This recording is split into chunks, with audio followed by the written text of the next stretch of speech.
नमस्कार मित्रों। आज सीधू ने सट में हमारे साथ चंडीगढ़ से वरिष्ठ संपादक अजय शुक्ल जी जुड़े हैं और अजय शुक्ल जी आज बेखौफ बात करने वाले हैं। और पत्रकारों को खौफ रखने की जरूरत क्या है? खौफ तो उन लोगों को रखना चाहिए, राजनेताओं को, जैसे कि राहुल गांधी विदेश यात्रा पर गए हैं और पूरी भाजपा खौफ में है। हमारी समझ में नहीं आ रहा है कि इतने परेशान एक व्यक्ति से क्यों हैं। बिहार में चुनाव है, जनाबे आला 22 में कहते हैं कि रेवड़ी बांट रहे हैं, यानी वो तो उस समय आम आदमी पार्टी के बारे में कह रहे थे, मगर इस बार बिहार में वो और उनकी मित्र पार्टी जेडीयू खुद रेवड़ी बांट रही है। हजारों हजारों करोड़ रुपए रेवड़ी बांट रहे हैं वो, और वोट खरीद रहे हैं, और चुनाव आयोग वहीं पर है और वो कोई एक्शन नहीं लेने वाला है क्योंकि वो उनका पिछलगू है। मैं तो उसको कॉन्स्टिट्यूशनल बॉडीज मानने के लिए तैयार नहीं हूं, मगर आज चूंकि अजय जी हमारे साथ हैं, अजय जी आज कोलंबिया में राहुल गांधी ने क्या कमाल दिखाया, उनके राष्ट्रपति से मिले, सभापति से मिले, लोगों से मिले, और भारतीय जो वहां पर बजाज, टीवीएस, हीरो के प्रोडक्ट्स के बारे में भी उन्होंने सराहना की। ये सब बातें करते करते बिहार तक की बात आज अजय शुक्ल जी हमारे साथ करेंगे। अजय जी, आपका सीधू ने सट में स्वागत है और हम आपसे अनुरोध करते हैं कि आप कृपया ये बताएं, खुलकर बताएं कि मोदी और उनकी भाजपा एक आदमी से, राहुल गांधी से, इतना परेशान और खौफ में क्यों है? अजय जी। देसाई साहब, आपको और सभी दर्शक मित्रों को नमस्कार। और सभी से बात शुरू करते हुए, राहुल गांधी से क्यों वो लगता है, तो इसका एक देखिए असर। ये पेरू की विदेश मंत्री कह सकते हैं, उनके वहां कहा जाता है विदेश आयोग की चेयरपर्सन, उनके साथ है। हमारा तिरंगा भी है, पेरू का भी झंडा है। इसके अलावा राहुल गांधी कोलंबिया के सबसे बड़े जो इकोनॉमिस्ट हैं उनके यहां गए, उनके साथ इकोनॉमिक्स पर बात की, चर्चा की, वर्ल्ड की इकोनॉमी और दूसरी इकोनॉमी पे। ये हैं, ये राहुल गांधी है कोलंबिया के जो प्रेसिडेंट हैं उनके साथ। और ये आप देखिए, बॉडी लैंग्वेज देखिए, भारत के नेता प्रतिपक्ष से वहां का प्रेसिडेंट मिल रहा है और किस तरह से मिल रहा है, आप ये देखिए, झुक करके, किस आदर के साथ। यह आदर होता है, ये नहीं कि गले पड़ जाइए आप। और ये पेरू वाला दिखाई चुका हूं शायद, तो ये आपने देखा ही पेरू का। अब इसके अलावा यदि बात करें तो राहुल जी वहां पर बहुत सारे लोगों से मिले और बहुत सारे लोगों के साथ में उन्होंने डिस्कशन किया। उन्होंने वहां पर वहां के स्टूडेंट्स के साथ, दूसरे और लोगों के साथ में, कुछ लोगों के साथ में एंजॉय करते हुए उनके साथ में उनके कल्चर के मुताबिक वो किया, जिससे एक भारत के साथ मैत्रीपूर्ण संबंधों की बात की जा सके। मैं इसलिए कह रहा हूं कि ये सारी चीजें हैं जो कहीं ना कहीं राहुल गांधी और नरेंद्र के नाम से, उनकी बातों से नरेंद्र मोदी और उनके भाजपा को, आरएसएस को डराती है। राहुल गांधी की स्वीकार्यता क्यों है, मैं इस पे जब बात करूं तो सबसे बड़ी चीज आती है। एक चीज देखिएगा, ये सबसे जो महत्वपूर्ण है कि राहुल गांधी जब वहां की यूनिवर्सिटी में जाते हैं तो राहुल गांधी ये नहीं कि कोई टेलीप्रॉम्प्टर या किसी चीज से वहां संवाद बनाते हैं। उनका जो संवाद बनता है बिल्कुल ऐसे ओपन में बनता है, बिल्कुल ओपन में। ये राहुल जी बैठे हैं, यदि आवाज खोल दें।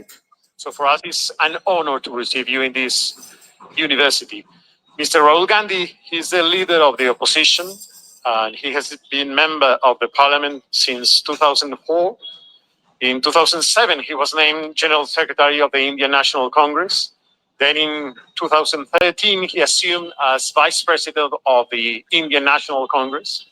And then he served as President of the Congress from December 2017 until 2019. He attended Stephens College at Delhi, Harvard College, and Rollins College in Florida. And then he did a MPhil on Development Studies from Trinity College at Cambridge University in the United Kingdom. तो अब आप सोचिए, नरेंद्र मोदी अजय जी क्षमा करें, जी मैं राहुल गांधी का एक coat पढ़ना चाहता हूं। जी जी बिल्कुल। मैंने कभी विदेश में देश का अपमान नहीं किया, बल्कि मोदी जी विदेश जाते हैं और कहते हैं कि पिछले 70 साल में कुछ नहीं हुआ, ये है देश का अपमान। मैं देश से प्यार करता हूं। बीजेपी मेरी बातों को गलत तरह से फैलाती है। ये बात उन्होंने उनके पीछे लग गए भाजपाई जो प्रवक्ता और नेता वो है, उनको ये सुनाया है। इसलिए मैंने आज ये बात पहले उनका कोट अनकोट ये सुनाना चाहा अपने दर्शकों को। और दूसरी बात, अजय जी के सौजन्य से हमने एक एपिसोड में वो वहां की जो यूनिवर्सिटी में उनका जो संवाद हुआ, वो हमने अनएडिटेड वो संवाद वो हमारे एपिसोड में भी टैग किया था। उसमें हमने लिखा था कि अजय शुक्ला जी के सौजन्य से हम ये टैग कर रहे हैं। और मेरे ख्याल से अनएडिटेड वो उनका जो प्रेजेंटेशन था वो सब लोग आज भी देख सकते हैं। इसलिए मैं आपको इंटरप्ट किया, क्षमा चाहता हूं अजय जी। नहीं, ऐसा शब्द कह के मुझे शर्मिंदा ना करें। मैं दूसरी चीज ये कह रहा हूं, ये बात मैं आपको यदि सुना रहा हूं और कह रहा हूं, तो मैं एक बड़ी चीज सुनाना चाहूंगा। जो बात की राहुल गांधी ने अपमान किया या मान बढ़ाया, इसको समझने की जरूरत है। So I'll start with a mix of geopolitics and engineering, because that's what is going on today. If you look at big empires, and you look at the British Empire, you look at the American Empire, and any other empire, what you find is that they arise in energy transition. So when you have a transition in energy, the way we move. अब आप देखिए, राहुल गांधी, मैं ये इतना इसलिए सुनाया कि Rahul Gandhi energy पे बात कर रहे हैं, राहुल गांधी एआई पे बात कर रहे हैं, राहुल गांधी टेक्नोलॉजी पे बात कर रहे हैं, राहुल गांधी इकोनॉमी पे बात कर रहे हैं, राहुल गांधी बात कर रहे हैं फॉरेन पॉलिसीज पे, वो बात कर रहे हैं मैन्युफैक्चरिंग पे, वो बात कर रहे हैं इन सब पे। भारत में एक नेता है आपके पास जो जाके वैश्विक, छोटी मोटी जगह नहीं, और यहां दोहरा संवाद है, यदि गलत बोलेंगे तो पीछे से टोक देगा आदमी। तो साहब, ऐसी जगह जाके, वैश्विक जगह पे जाकर के इतना सब कुछ बोल पाए, है किसी की हिम्मत? किसी भी एक राजनेता का नाम बता दीजिए जो भारत में बात कर सकता हो। एक नेता जिस बात आप करते हैं, जिस क्या कहते हैं, कई बार लोग कहते हैं आईआईटीएन है अरविंद केजरीवाल, तो आईआईटीएन इतने सारे लोग हैं, कुछ कहना नहीं। कांग्रेस में तो उससे बहुत ज्यादा है, और वो भी आईआईटी से एमटेक है, ये तो बीटेक ही अकेले। और यदि कहें कि आईआरएस ऑफिसर है, तो एक उदाहरण दे देता हूं कि उसी का बॉस रहा, अरविंद केजरीवाल का बॉस रहा, उदित जो कुमार है, कांग्रेस के नेता हैं उदित राज, वो खुद उनके बॉस रहे हैं, IRS ऑफिसर थे कांग्रेस में। तो मैं ये उदाहरण के लिए इसलिए बताया कि अब अरविंद केजरीवाल क्या है, वो RSS का व्यक्ति, मैं बार बार बताता रहा हूं, ये आप देख लीजिए। RSS के कार्यक्रमों में, वहां प्रशिक्षण कार्यक्रमों में जाता रहा है, ये देख लीजिए, उन्हीं का ही है ना, ये देख लीजिए। उनके लोग जो है, अभी जब ये 100 साल मनाया गया तो कैसे उनके विधायक जो है पम्मी और ये सब लोग RSS के उसका स्थापना करा रहे हैं और वो कर रहे हैं और कह रहे हैं, बता रहे हैं। मैं ये उदाहरण इसलिए बता रहा हूं कि ये लोग जो खुद को कहते हैं उनकी स्थिति क्या है। मैं, अब आप कहेंगे कि राहुल गांधी आज इतना काबिल हो गए, नहीं। मैं 2000 आपको रेफरेंस करूंगा और अपने रीडर्स को रेफरेंस करूंगा कि द टाइम्स नाउ, जो अंग्रेजी का चैनल है, अर्नब गोस्वामी नाम आप सुनते हैं, अर्नब गोस्वामी उसका एडिटर था। और उस समय जो जनवरी 2014 में राहुल गांधी के साथ उसने इंटरव्यू किया था, 1 घंटा 20 मिनट, यानी 80 मिनट का इंटरव्यू। गुजरात से लेके, गुजरात के भी हमारे दर्शकों के लिए मैं बताना चाहूंगा कि गुजरात से लेके दिल्ली तक, दिल्ली से लेके दुनिया के तमाम जगहों तक, और जितना फ्रीक्वेंटली, टेलीप्रॉम्प्टर नहीं था। और आप समझ सकते हैं, जो सवाल थे ऐसा लग रहा था गोली मारी जा रही है, और राहुल गांधी हर सवाल का जिस कॉन्फिडेंस के साथ जवाब देते हैं, एक झलक दिखा देता हूं। Candidate Rahul.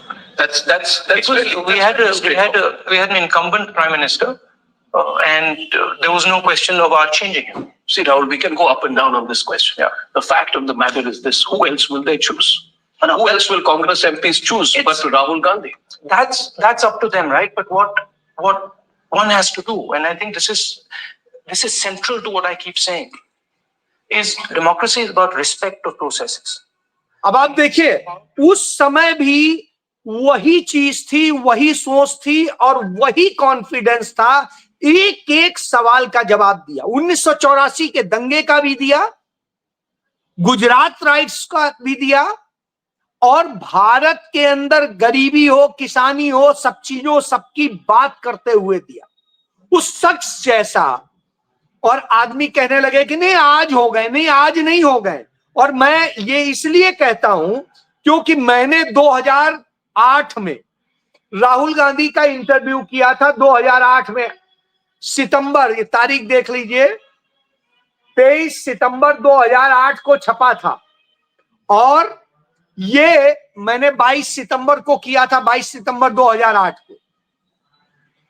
उन सारी चीजों को लेके जो आज वो कह रहे हैं, और तब उन्होंने एक चीज कही थी, आज हम 2025 में बात कर रहे हैं, 2008 में कहा था। ये देखिए, शादी नहीं, देश की उम्मीदों पर खरा उतरना प्राथमिकता। उस आदमी ने अपनी जवानी, अपना जीवन सब इस देश को सौंप दिया, बर्बाद कर दिया।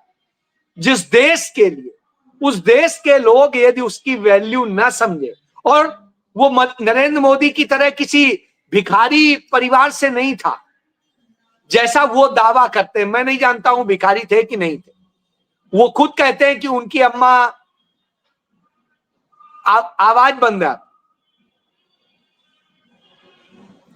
हम नरेंद्र मोदी के परिवार को भिखारी तो नहीं कहेंगे, मगर गरीब परिवार से आए वो बार बार मैं नहीं कह रहा हूं, मैं नहीं कह रहा हूं, वो कहते हैं कि मेरी माँ ऐसे करती थी, मैंने तो भीख मांग में खाया, मैंने तो ये किया।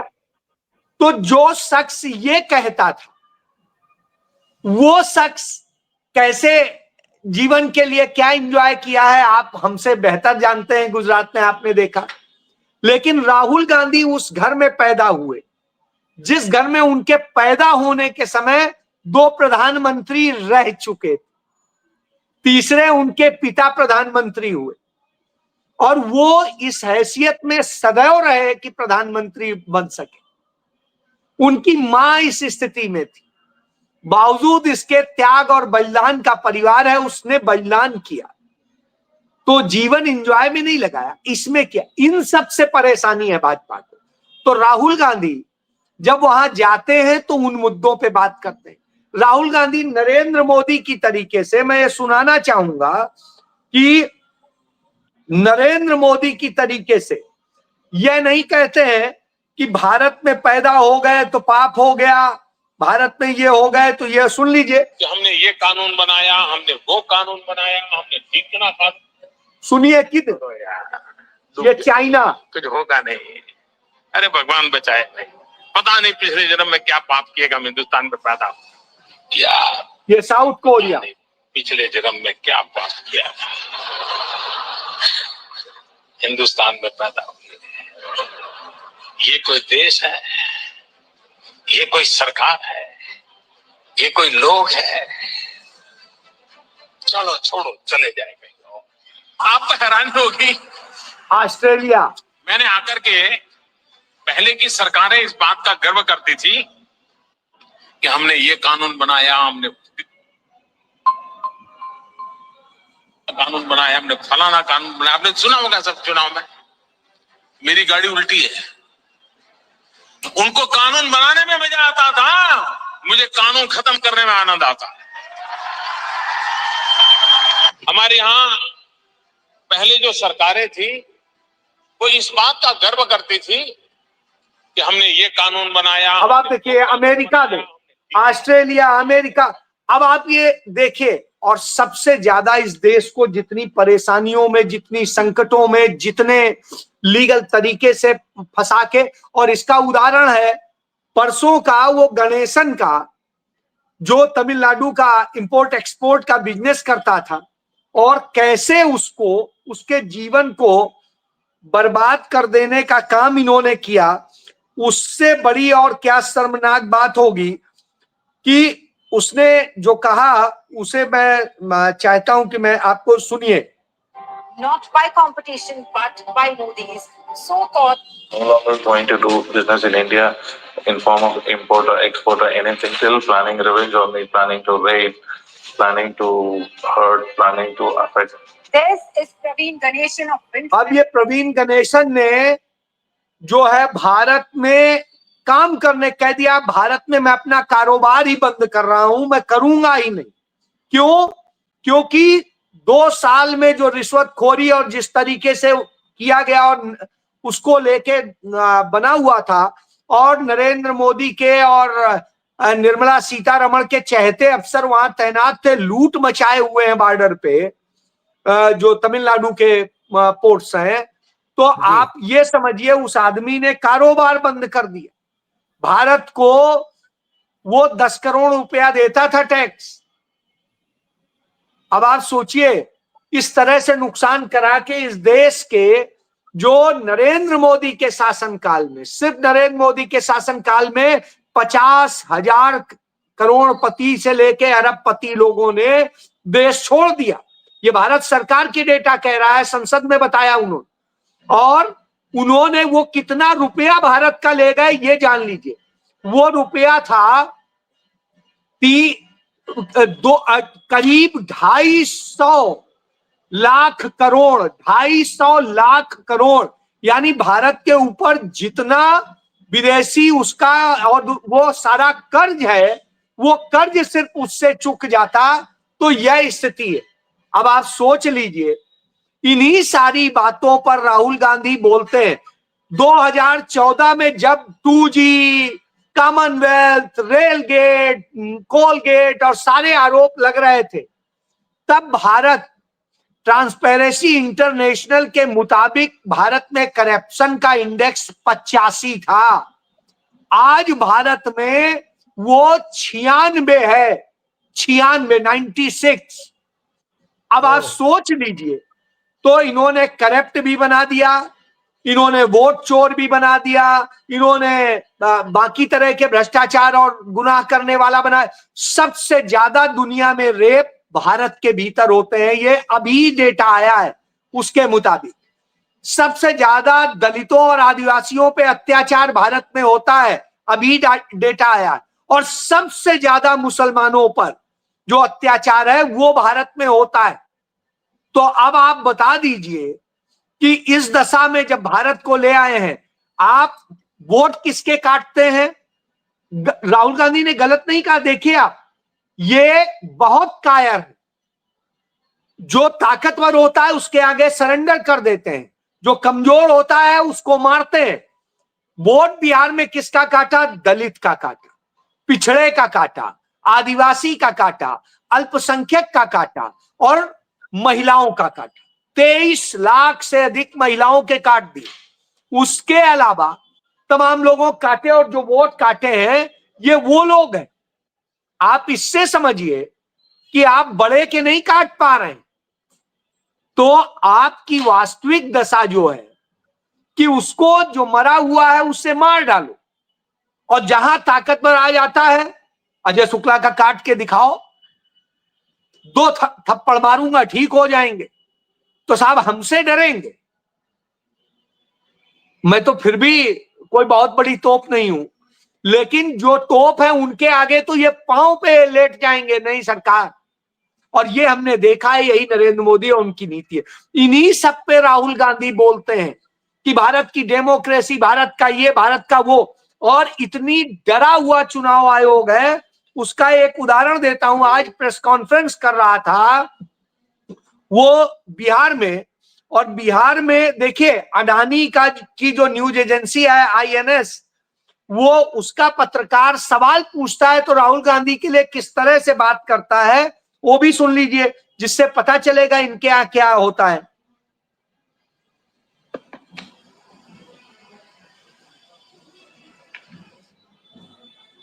सर, मेरा नाम ब्रजेश मिश्रा है और मैं INS न्यूज एजेंसी से हूँ।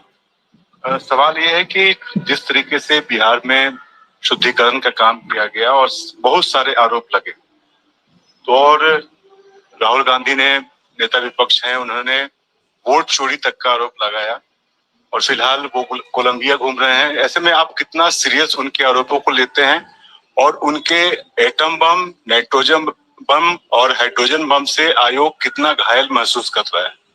Next question.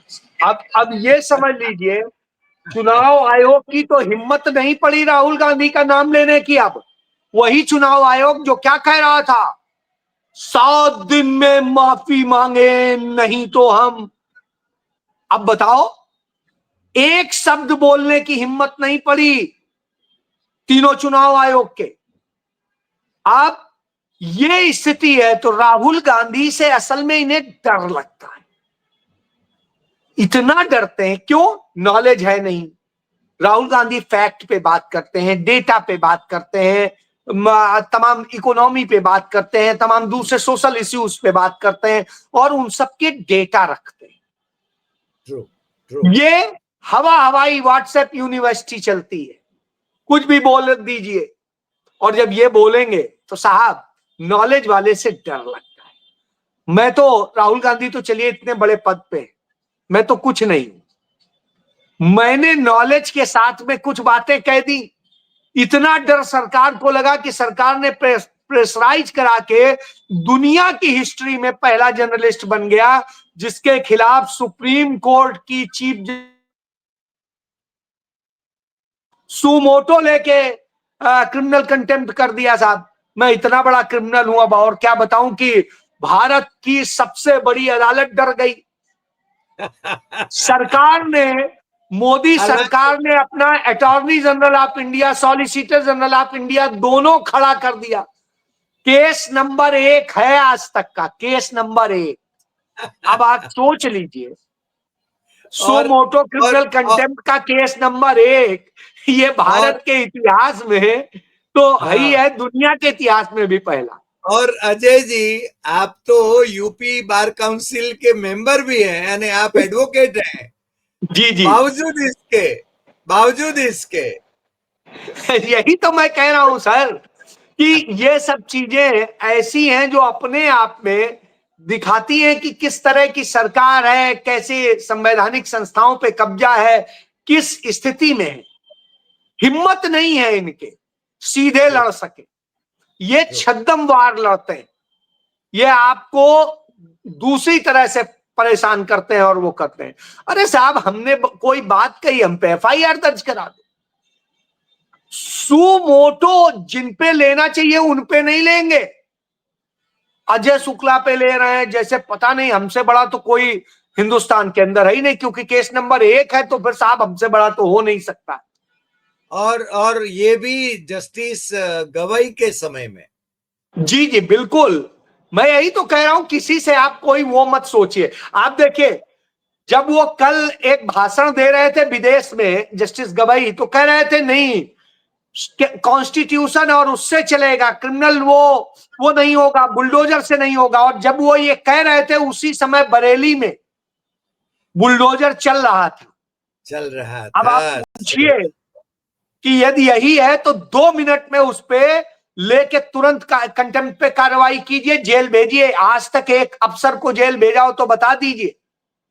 नहीं, आप देखिए जो सारी गड़बड़ियां निकल रही, एक हिम्मत नहीं है, इतना डरपोक कायर, चाहे अदालतें हो, चाहे संवैधानिक संस्थाएं हो, चाहे सरकार हो, ये कभी नहीं देखी थी, वो देखने को मिल रही। जी सर, एक अंतिम सवाल में बिहार पर आता हूं, अंतिम सवाल कर लेता हूं, हमारा वक्त भी पूरा हो रहा है। सवाल ये है कि जब वहां पर पूरा का पूरा चुनाव आयोग है, यानी तीनों कमिश्नर वहीं पर थे, दिल्ली से जनाबे आला घोषणाएं कर रहे थे, रेवड़ी बांट रहे थे, और वहां पर मुख्यमंत्री नीतीश कुमार वो तो महिलाओं को ऑलरेडी रेवड़ी बांट चुके थे, तो ये चुनाव आयोग तो एक्शन ले ही नहीं रहा है, तो होगा क्या? सर होगा कुछ नहीं, जनता को ही थोड़ा सा अपने आप को समझना होगा कि जब आपको एक बात आइए, जनता यदि मूर्खता ना करे तो इनके जैसे लोग जीत सकते हैं। क्यों आप फंस जा रहे हैं? आज की दिन आप खुद जान रहे हैं चुनाव है, ऐसे वक्त में 2 महीने 3 महीने 4 महीने के अंदर आपको जो उपहार दिए गए, 6 महीने के अंदर जो उपहार दिए जा रहे हैं, सवाल करिए कि 20 साल में क्यों नहीं दिए? 20 साल से सरकार, 11 साल से केंद्र में सरकार है, क्यों नहीं दिए? तो जब 11 साल नहीं दिए, 20 साल नहीं दिए, तो अब अचानक क्यों दे रहे हैं? क्योंकि चुनाव चोरी करना है, वोट आपको से बरगलाना है, और यदि आप उसमें फंस जाते हैं तो साहब किसी और का दोष है, मैं तो देश की जनता का दोष मानूंगा। आप को भगवान ने यदि डॉक्टर हरि देसाई को दिमाग दिया है तो मुझे भी दिया है और मेरे दर्शकों को भी दिया है, तो साहब ये तो हमें आपको और दर्शकों को खुद समझना पड़ेगा कि मूर्ख कौन बना रहा है, और जो मूर्ख बना रहा है हमें उसके साथ कैसे व्यवहार करना है, ये तो हमें सोचना होगा। सही बात है। और मुझे फिर वो राहुल गांधी का वो निवेदन याद आता है कि 6 साल का बच्चा मेरे कान में आके कहता है, वोट चोर गद्दी छोड़। बिल्कुल सही है। आज के एपिसोड में इतना ही, फिर मिलते हैं नए एपिसोड में नए विषय के साथ। नमस्कार।